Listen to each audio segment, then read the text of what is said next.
Imagine a friend asks you, should I buy stock in PayPal or Robinhood right now? Kind of tough question, huh? Yeah, it's a question a lot of people are probably asking themselves. It really shows just how exciting, but sometimes confusing, the world of fintech can be. For sure. And that's why today we're doing a deep dive into comparing these two big names in fintech, PayPal and Robinhood, to see which one might be, as a smarter investment opportunity right now. That sounds good. We're going to be basing this deep dive on a recent Motley Fool article that came out just the other day, March 13, 2025. Oh, nice. Yeah, it breaks down their recent performance, gives us a look into their future. Exactly. And I think whether you're a seasoned investor or just starting out, understanding how these companies are adapting to the changing, financial world is relevant to anyone interested in the future of finance. Absolutely. So to start, we've got PayPal. I mean, most people know them for their digital payments, right? But they also own Venmo and Braintree. That's a big chunk of the digital payment world. Yeah, and then on the other hand, you've got Robinhood, who really made a name for themselves by offering commission-free trading, stocks, options, you name it. They even let you, get into crypto a little bit. Yeah, but here's where it gets interesting. Even though PayPal is the bigger, more well-known company, Robinhood's stock performance has been way more impressive over the past 3 years. Think about it. 280% growth for Robinhood compared to a 25% loss for PayPal. Huge difference. What's the story there? Well, this Motley Fool article, they describe PayPal as this, steady but slowing kind of a giant. Yeah, their revenue growth has definitely been pretty slow, only 8% in both 2022 and 2023. I mean, that's a far cry from those double-digit growth years they used to have. Yeah, and on top of that, their active accounts actually went down in 2023. That's not a good sign. What caused this slowdown? Remember back in 2018 when eBay announced they were breaking up with PayPal and going to switch to their own payment system? Right. Well, that transition finally happened in 2023. And, losing a customer as big as eBay, it definitely left a mark. Yeah, that makes sense. And what about this take rate challenge? The article mentioned that. Can you break that down for us non-financial analysts? Sure. The take rate is basically the percentage of each transaction that PayPal keeps as revenue. The issue they have is that, Venmo and Braintree, which are part of the PayPal family, they have lower take rates than the main PayPal platform. So as they rely more on those services, it affects their overall profitability. Oh, tricky. But it's not all bad news for PayPal, right? The article did mention some positive things that happened in 2024. Absolutely. They had 7% revenue growth and a 21% jump in adjusted earnings per share, or EPS. Their active accounts also recovered a little bit, reaching 434 million. Plus, they've been cutting costs and doing buybacks to boost that EPS, which shows they're trying to be proactive. So they're not just sitting around. What do the predictions for 2025 look like? Analysts are predicting about 4% revenue growth and 8% growth in adjusted EPS. Now, those might seem low compared to their past performance, but there's a bright side. The stock is considered pretty cheap right now. It's trading at only 14 times forward earnings, which could make it attractive to, those value investors out there. Interesting. So we've got PayPal, the steady but maybe kind of stuck giant. Now let's move on to Robinhood, the comeback kid of fintech. Robinhood's story is almost like the opposite of PayPal's. They had this crazy growth spurt during the pandemic, fueled by things like those stimulus checks, a booming stock market, and just general fear of missing out. I mean, in 2020 and 2021, their revenue shot up an incredible 245% and 89% respectively. Whoa, quite a ride. But things went downhill after that, right? Yeah, 2022 is a reality check for them. Interest rates went up, the market cooled down, and people kind of pulled back from riskier investments. Robinhood's revenue actually dropped by 25% that year. What a turnaround. But the article mentioned they had a pretty impressive comeback in 2023 and 2024. They did. Their revenue jumped 37% in 2023 and then a whopping 58% in 2024.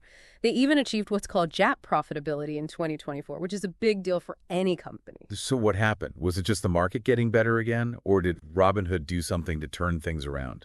It was a bit of both, actually. The Federal Reserve cutting interest rates definitely played a role. It, sparked that interest in riskier assets again, which is what Robinhood's all about. But Robinhood also made some smart moves on their end. Like what? Tell me more. Their Gold subscription service has been really successful. They had an 86% jump in subscribers year over year, and now Gold members make up 10% of all their funded customers. So they're not just relying on those trading fees anymore. This subscription model gives them a whole new source of revenue. And it might even attract investors who are looking for, more stable companies. Do you think this model is becoming more popular in fintech? That's a good question. And actually, yeah, we're seeing this trend pop up more and more. Fintech companies are realizing that having that recurring revenue from subscriptions can be a lot more stable than just relying on those transaction fees. It's a way to, diversify their income and maybe even appeal to a wider range of investors. It'll be interesting to see if this helps bring in more conservative investors to Robinhood. It's kind of like they're taking a page from the Netflix or Spotify playbook, but adapting it to finance. Pretty smart. Exactly. And it seems to be working for them. What about predictions for Robinhood in the future? What are analysts saying about 2025? Well, they're predicting a strong 26% revenue growth and a 41% jump in something called adjusted EBITDA. However, they are expecting an 8% dip in GAAP earnings per share. Wait, a dip in earnings even though their revenue is growing so much? What's going on there? That's mainly because of some recent acquisitions they made. Integrating new businesses can be expensive, in the short term, even if they're going to help them grow in the long run. So it's just a temporary hurdle, not a sign of bigger problems. That's what most analysts think. And speaking of analysts, they consider Robinhood to be reasonably valued based on these predictions. They're trading at 20 times this year's adjusted EBITDA and 30 times their GAAP EPS. So not as crazy cheap as PayPal, but still in a range that might attract those growth-focused investors. All right, so we have our two contenders, PayPal, the steady but maybe slow-growing value pick, and Robinhood, the riskier but potentially more rewarding growth play. So the big question is, which one is the better investment right now? The Motley Fool article presents it as that classic growth versus value dilemma a lot of investors face. And what do they think? Who do they think wins this matchup? Their conclusion is that Robinhood, with its brighter outlook for growth, seems like the better investment right now. They argue that PayPal doesn't really have anything that would cause a big turnaround in the near future. While Robinhood has more room to grow and innovate. Exactly. They have the potential to attract a whole new generation of investors, especially as they expand beyond just stock trading. And that Gold subscription service, with its recurring revenue, is a real game changer, in their opinion. Okay, so the Motley Fool is betting on Robinhood for now. But of course, it's important to remember that analyst opinions aren't guarantees. There's always uncertainty with investing. What do you think about their conclusion? Do you agree, or are you seeing other factors that might change things? That's where it gets really interesting. While I do see their logic, there are other things we need to consider. We can't forget those big trends shaping the whole fintech landscape. Things like the rise of cryptocurrency, super apps, and how consumer behavior is changing. These could really tip the scales in favor of one company or the other. That's a great point. We need to zoom out and look at the whole picture, not just the numbers. Exactly. And that's what we're going to do in part 2 of our deep dive. Okay, so we have a pretty good understanding of where PayPal and Robinhood stand financially right now. Yeah. But like we were just saying, there's a lot more to the story than just the numbers. Oh, yeah, definitely. Looking at those bigger trends you talked about, that's going to be key for figuring out which company is really set up for long-term success. You're right. So let's start with, the elephant in the room, or maybe we should say the Bitcoin and the blockchain. Cryptocurrency.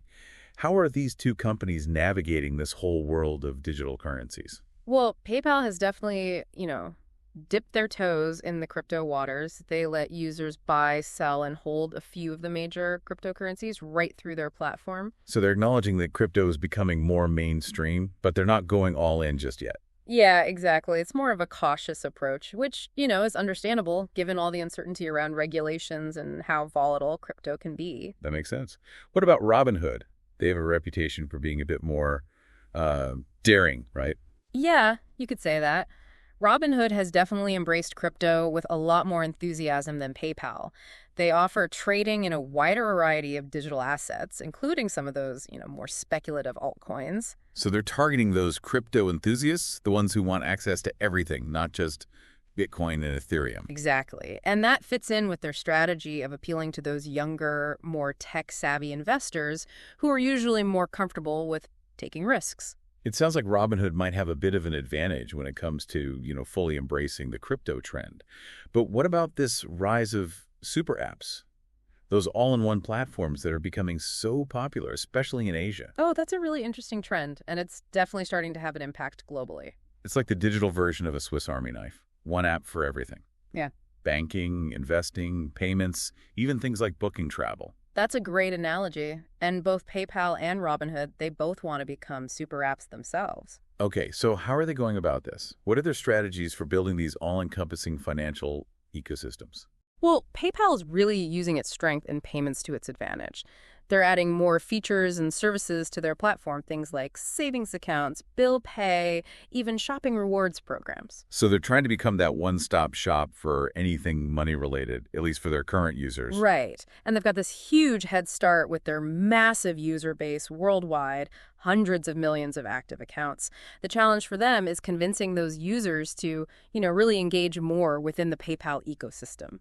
It's like building a city. You have the infrastructure, now you need people to live there and create a vibrant community. What about Robinhood? What's their plan? They're coming at it from their investing angle. They started with commission-free stock trading, then added options and crypto. And now they're branching out into things like cash management accounts and tools for retirement planning.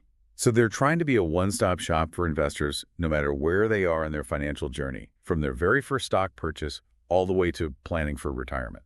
Exactly. And they're also making moves to expand internationally, which is super important if they want to compete globally with the big players like Alipay and WeChat Pay, those massive super apps in China. It seems like both companies have a real shot at becoming super apps, but they're taking different paths to get there. What do you think about their approaches? Do you think one is better than the other, or does it just depend on who they're targeting and the market they're going after? Yeah, that's a great question. PayPal's strength is definitely in its existing network and its experience with payments. But Robinhood is really tapping into that desire for, easy to use and comprehensive investing tools. I think both approaches could be successful. It'll really come down to execution and how well they adapt to those changing consumer behaviors we were talking about. Right. And speaking of consumer behavior, we mentioned how younger generations, like millennials and Gen Z, have different expectations when it comes to finance.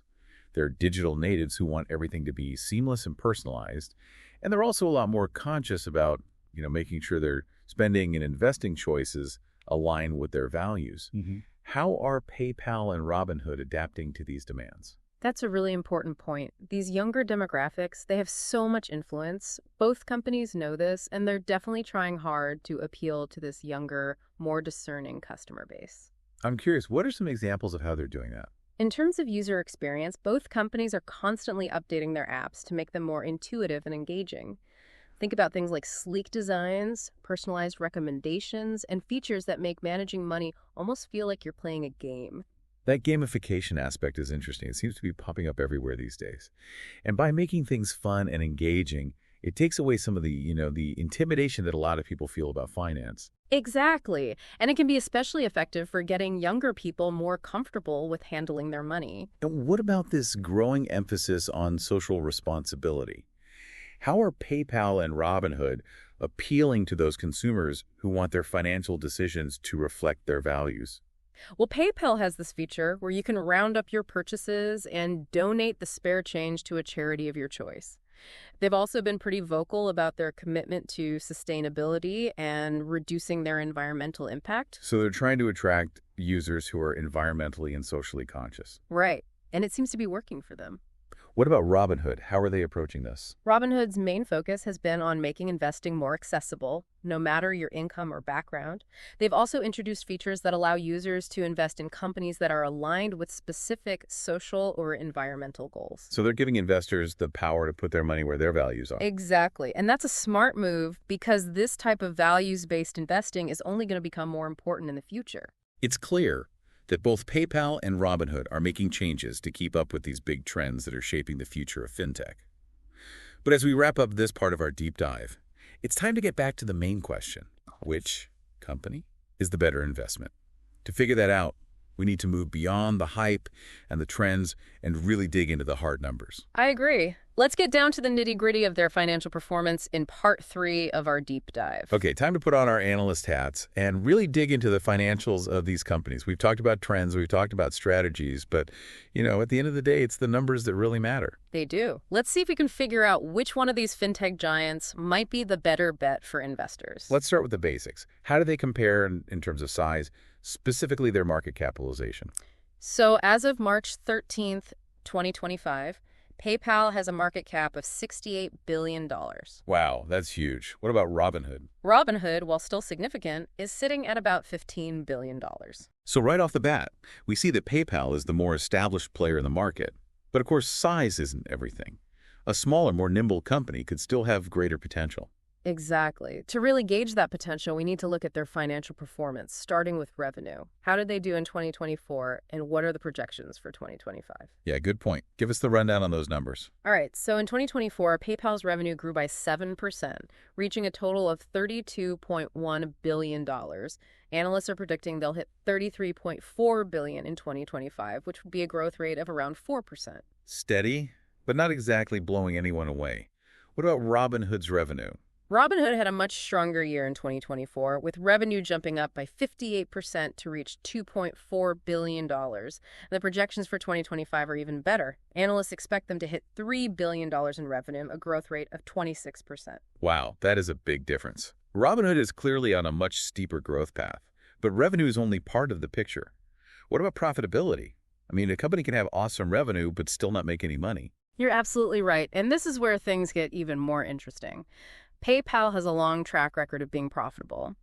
In 2024, their adjusted earnings per share, or EPS, were $4.72. And are they expected to stay profitable? Yeah, analysts are predicting adjusted EPS of $5.9 for 2025, an increase of about 8%. So they're still generating some good profits. Now, Robinhood hasn't always been profitable, right? True. They actually achieved GAAP profitability for the first time in 2024. But like we mentioned earlier, they are projecting a small dip in GAAP earnings per share for 2025. That's mostly because of those recent acquisitions. They're expanding into new areas, which can sometimes, hurt earnings in the short term. Can you tell us a little more about those acquisitions? What areas are they focusing on, and how could these new ventures help them grow in the future? Sure. Robinhood's been buying companies that fit with their goal of becoming a more well-rounded financial platform. For example, they recently bought a personal finance app that helps people budget, track their spending, and set financial goals. This acquisition lets them reach beyond just investing, tapping into a bigger market of people who want tools to manage their money overall. So it's not just a random dip in earnings, it's a strategic move to position themselves for wider growth down the line. Exactly. They're thinking long-term, trying to get a bigger piece of the financial services market. And if they play their cards right, these acquisitions could really boost their earnings potential in the future. It sounds like Robinhood's profitability, while a bit shaky right now, has a lot of potential down the road. But how do we really compare these two companies financially? They have different profit histories, different growth paths. It's hard to judge them on a level playing field. That's where valuation metrics come in. One of the most common ones is the price-to-earnings ratio, or PE ratio. Can you remind us what the PE ratio tells us about a company? Basically, it compares a company's stock price to its earnings per share. A higher PE ratio usually means investors are willing to pay more for each dollar of earnings, often because they think the company is going to grow a lot in the future. So a high PE ratio could mean a company has a bright future, even if their current earnings aren't that great. Yeah, you could say that. It's kind of like looking at a small tree that has the potential to become a huge oak. Investors are basically betting on that future growth. What are the PE ratios for PayPal and Robinhood? Right now, PayPal is trading at a PE ratio of 14 based on their expected earnings for 2025. And Robinhood. It's a little harder to calculate their PE ratio because of those acquisitions affecting their GAAP earnings. But based on their adjusted EBITDA, which basically removes some of those one-time costs, they're trading at around 20 times earnings. So Robinhood has a higher PE ratio than PayPal, which makes sense since investors seem more optimistic about their future growth. Exactly. And this difference in PE ratios shows how the market sees their growth potential. Robinhood, with their aggressive expansion and focus on those high-growth areas, is getting a higher premium from investors. All right, so we've covered revenue, profitability, and valuation. What other financial things should we consider when evaluating these companies? It's always a good idea to check out a company's balance sheet, their debt, cash reserves, and overall financial stability. Luckily, both PayPal and Robinhood are in pretty good shape. They don't have a lot of debt, and they have plenty of cash on hand to support their plans for growth. So no major warning signs there. Yeah. But beyond the numbers, what about those harder to measure things that could affect their success? That's a really important point. Both companies are in this fast-paced, super competitive industry.